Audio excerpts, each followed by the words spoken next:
We're getting a divorce. I don't need a wife who abandons her husband. That's what Eldon spat at me after I gave birth at my parents' home. He shoved pre-filled divorce papers in my face. Up until then, Eldon hadn't shown any concern for me during my pregnancy.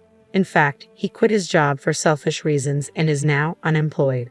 I finally lost all love for him. I don't need a husband like this, and it's bad for our child too. I coldly replied, "Fine, I'll give you the divorce you want." I firmly decided to leave. My name is Gloriana Ambrosio, a 30-year-old average woman working as an office employee. I have a husband, Eldon, the same age as me. We got married when we were 26. We became close quickly because we worked in the same department. Eldon was a very kind person and took his job seriously. He confessed his feelings to me, and since he was someone I felt comfortable with, we got married after a year of dating. His father, Caden, is a responsible person who runs his own business.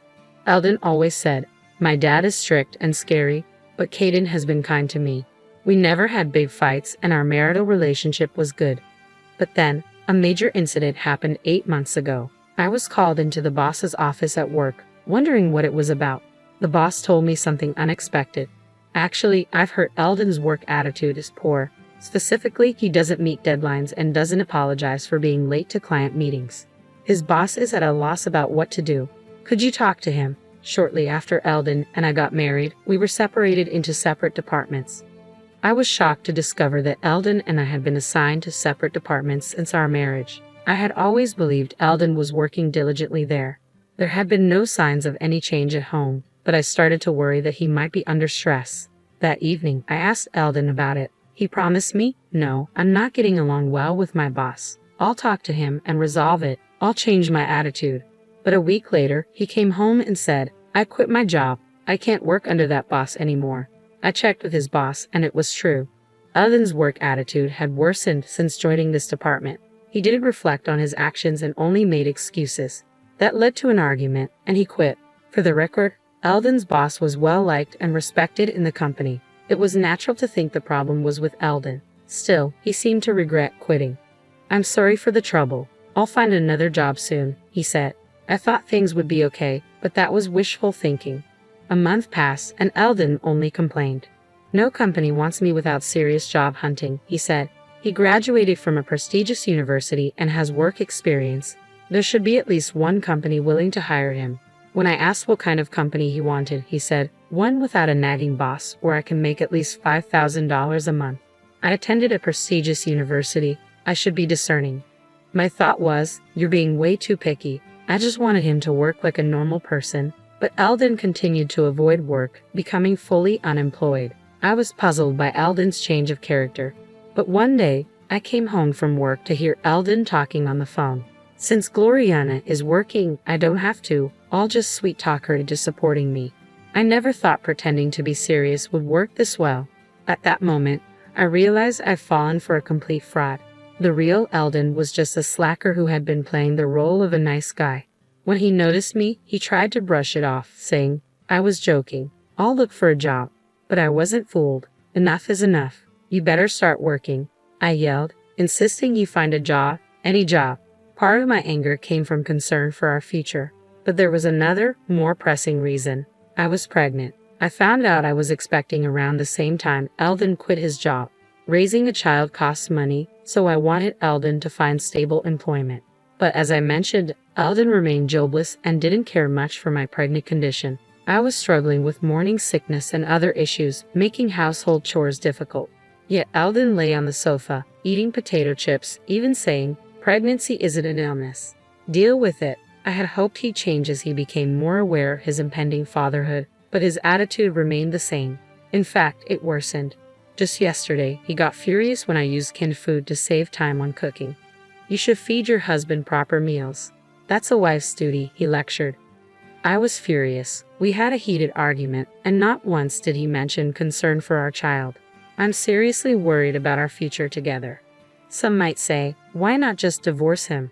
But if I do, our child will be born into a fatherless home. I'm emotionally unstable, especially with my first pregnancy, and the due date is approaching. I've decided to put off any serious discussions until after the birth.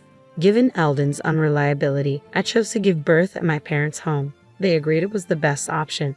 But even then, Eldon complained, "What am I supposed to do without you? Who's going to do the chores?"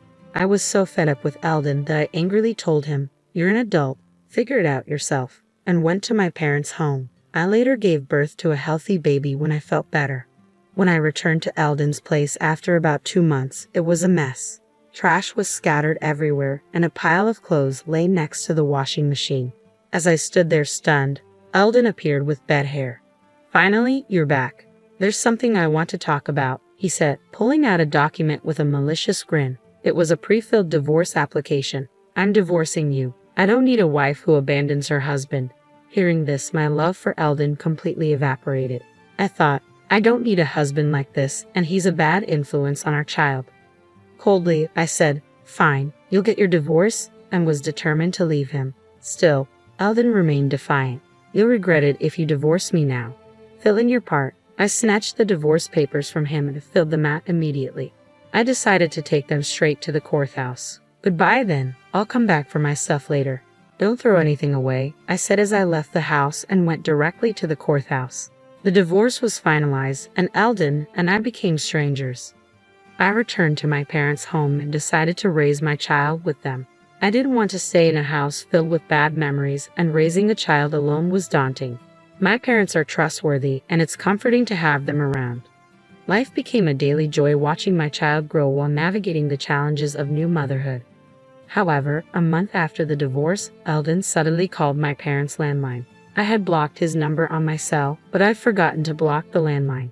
"Hey, when are you coming back? I'm struggling here," he said. Confused, I retorted, "What? We're strangers now. I'm never coming back." Hearing this, Eldon started to panic. "Wait, you actually filed the divorce papers?" he asked. "Yes, you wanted a divorce, didn't you? I've been over you for a while now, so I submitted them a month ago," I replied bluntly. Upon hearing my response, Eldon became furious. "Why did you file them? I was just trying to scare you into coming back and taking care of me," he admitted. I was utterly disgusted by his twisted logic. "Whether you were serious or not, I have no intention of reconciling with you. You've been useless ever since I got pregnant. Who would want to be a family with a man like that?" I stated firmly. Realizing his mistake, Eldon finally said, "I get it. I'm sorry.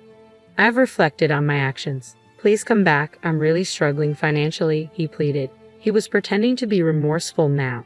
"We settled our property when we divorced, and like I said before, you're an adult. Figure it out."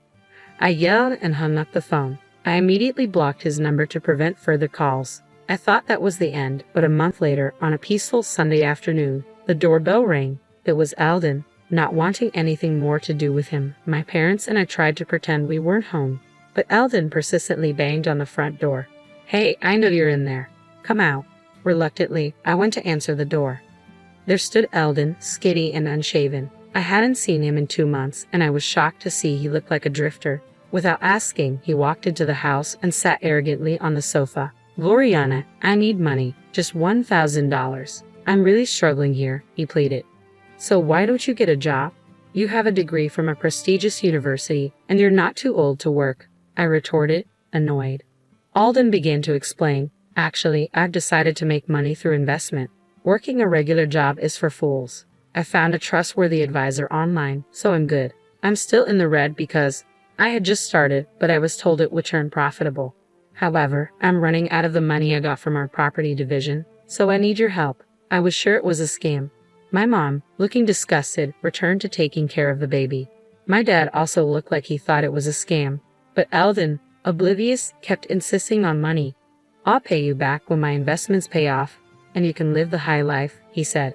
I reached my breaking point with his incessant and nonsensical demands. "If you don't stop, I'm calling the police," I warned, genuinely angry. With my dad, we kicked Eldon out.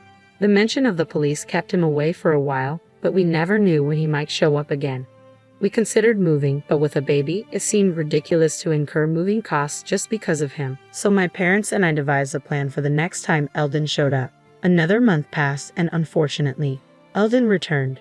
Seeing him, my mom immediately made a phone call as planned, and my dad and I let Eldon in and humored him for a while. His goal was still money. "I'm in trouble. I can't reach my investment advisor anymore. I poured in over $10,000, and it was a scam. I have nothing left. You're the only one I can rely on. It was incomprehensible why he thought he could rely on me after all he had done. But we couldn't just send him away. He might come back. So my dad and I listened to Eldon's complaints to buy time. We were waiting for reinforcements. When Eldon paused, I smiled reassuringly. Don't worry, I'll help you find a new job and a place to live. Eldon's face lit up. Really? Yes, really.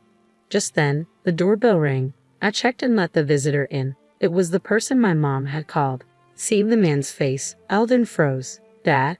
My mom had called Eldon's father, Caden. Actually, my parents and I had been consulting with Caden about our Eldon problem. After hearing the whole story, Caden said, I apologize for the trouble my foolish son has caused you.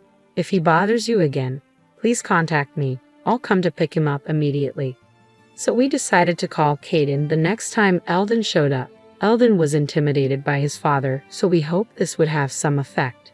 And it did. Eldon was furious. Why did you consult my dad? This is a family issue. I'm not a child. I don't need to rely on my parents, but his face was pale. Caden, on the other hand, seemed to explode with anger at Eldon's words. What kind of attitude is that? After causing so much trouble, you've done something so terrible that even your parents have to intervene. What are you doing at 30? Eldon was silenced and was taken away by Caden. After that, Eldon started working as a general helper at Caden's company. He's being strictly trained in manners and how to be a decent human being. Moreover, his direct boss is quite strict, and if Eldon slacks off even a bit, he gets scolded. Life must be hellish for Eldon, and his salary is lower than when he was a regular employee. With debts to pay, he's not left with much. It's a far cry from his dream of making $5,000 a month without a nagging boss. And it must be tough. But he brought this upon himself, so I want him to suffer. As for me, I'm busy raising my child. My child is growing up healthy and strong.